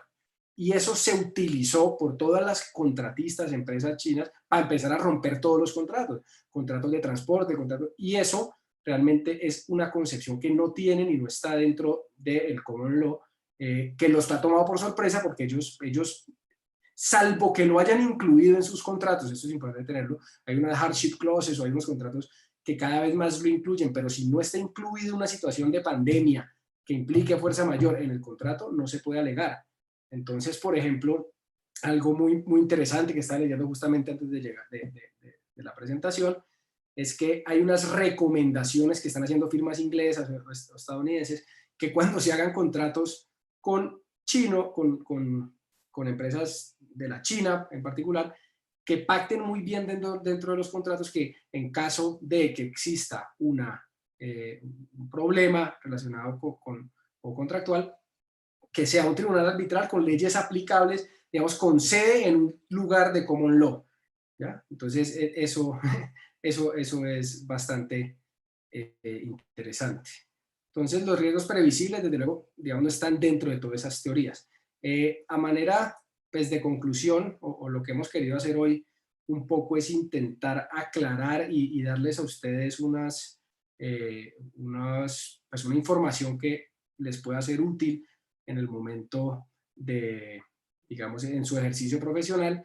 Y algo muy importante que yo acostumbro mucho es entender de dónde viene todo esto. Digamos, esto no es algo que se creó en la ley 80, esto no es algo que creamos solamente nosotros, y por eso nos gusta, si tenemos la oportunidad, es iniciar cualquier presentación o concepto con aquella parte de contextualización, historia, digámoslo, o de creación de los conceptos jurídicos que permitan identificar e interpretar y, de cierto sentido, de dónde viene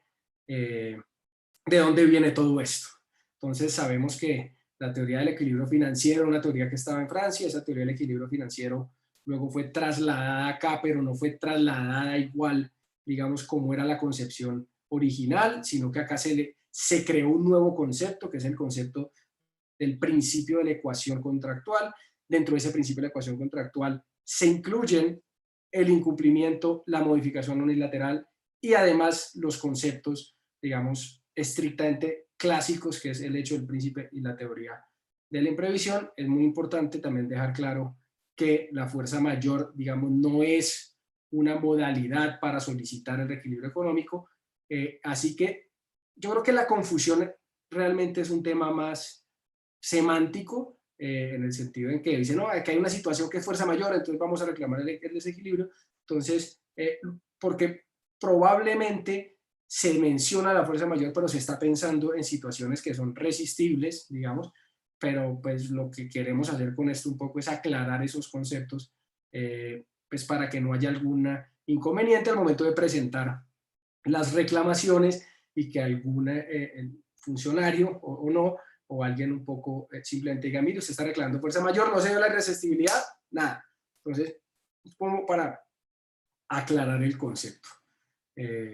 Y lo que quiero hacer ahora es que hay unas preguntas, yo espero que la gran mayoría de las preguntas las hayamos podido resolver, sin embargo yo tengo acá unas preguntas también que de pronto no fueron contestadas, y las voy a mirar y vamos a ver si las respondemos de una vez. Entonces, quiero preguntarle al doctor Saavedra, no sé si tiene abierto el micrófono. No. Al doctor otro Saavedra. Entonces, una primera pregunta sería, ¿cómo se maneja el equilibrio económico por consecuencias de la variación del precio del dólar? Bueno, yo creo que si uno quisiera ser chistoso, diría que el problema de la variación del dólar es que siempre está variando. Pero pues habría que partir de la base de que por encima de esas variaciones que pudiéramos llamar habituales, se puede producir una situación de imprevisión. Y yo pienso que eso es lo que ha venido ocurriendo últimamente, en el sentido de que, o por lo menos estaba ocurriendo, en el sentido de que un dólar que permanecía más o menos en un nivel, digamos, ya conocido, que además duró bastante tiempo, al subir a unos niveles que son completamente inhabituales, pues uno podría alegar que eso, al encarecer sobre todo insumos que proceden del extranjero, va a producir una perturbación muy grave dentro del contrato. De manera que yo creo que mirando el caso concreto, sí es posible alegar la existencia de una situación de imprevisión.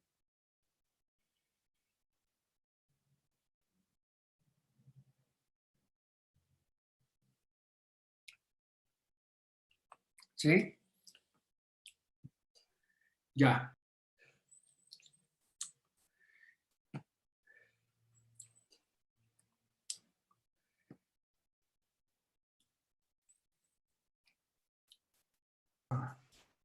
Hola. ¿Sí? Listo. No, ya. Es que no sé, lo ponía y se me queda. Digamos, una siguiente pregunta es, ¿puede considerarse la pandemia del COVID como una causal de fuerza mayor que obliga a la entidad estatal a tomar medidas para el restablecimiento del equilibrio económico? Entonces, pues espero que se haya ayudado con lo que acabo de mencionar a responder esta pregunta en parte, y es, desde luego, acostumbrarnos no a solicitar como una causal de fuerza mayor el restablecimiento económico del contrato.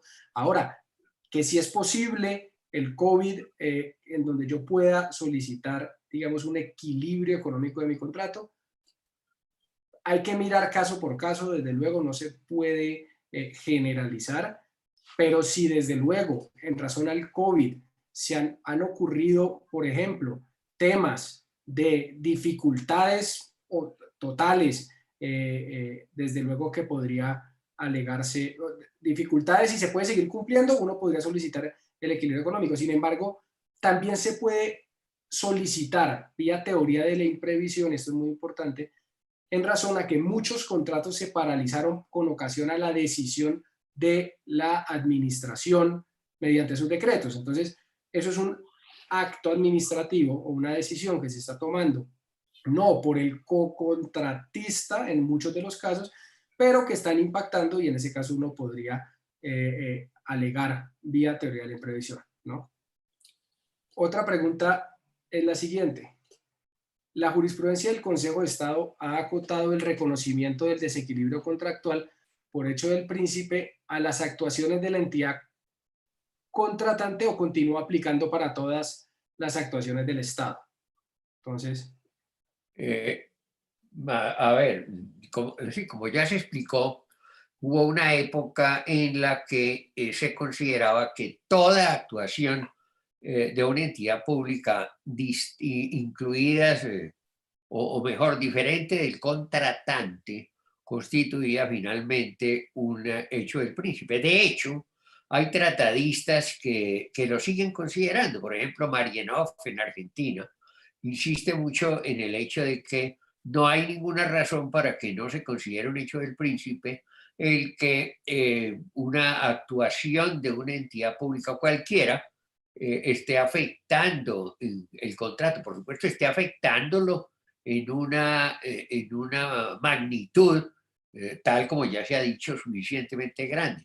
Sin embargo, si uno lee un poco más detenidamente a este autor argentino, él de todos modos insiste en que debe tratarse de entidades por lo menos del mismo sector.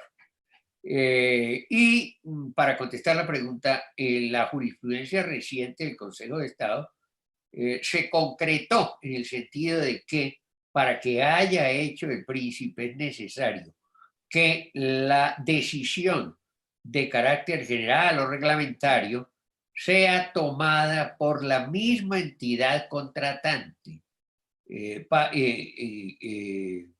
y no por una entidad distinta.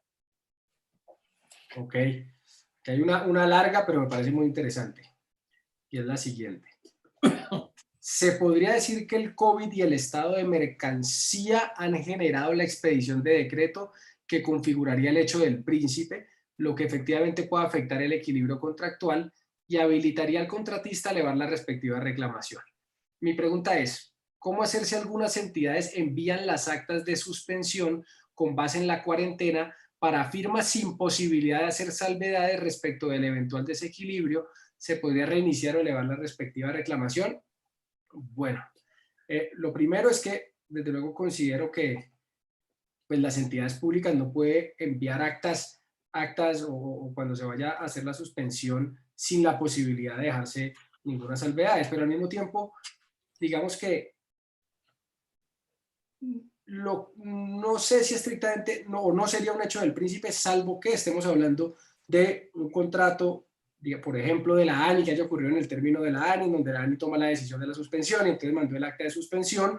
En ese caso específico, sí sería, digamos, una teoría de la imprevisión, porque es la misma entidad contratante con una decisión general, y a mi juicio debería permitirse que en el acta, digamos, independientemente de que no entiendo por qué no se podría hacer la salvedad, porque la salvedad, si se le enviaron para la firma, se puede hacer ahí mismo, o sea, se puede hacer sobre la misma, y si no, al momento de enviar la misma acta, considero que puede hacerse la salvedad respecto al momento de enviarse el acta específica, ¿no?